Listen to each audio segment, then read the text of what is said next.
Смотрю вокруг столько сильных участников, но я здесь не за тем, чтобы просто наблюдать.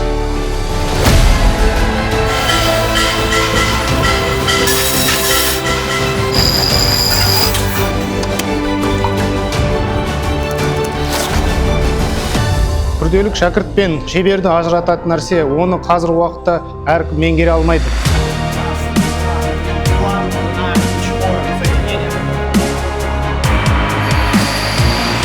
我等这场比赛已经等了很久了。今天在现场我很兴奋，我已经做好了战斗的准备。 Мы оценим не только технику, как человек думает и принимает решения.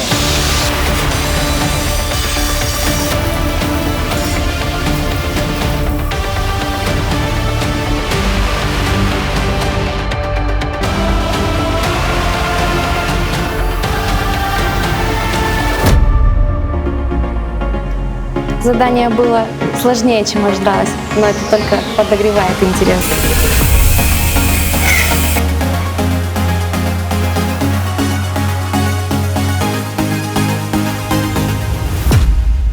Знаете, что самое важное? Нет, это не медаль.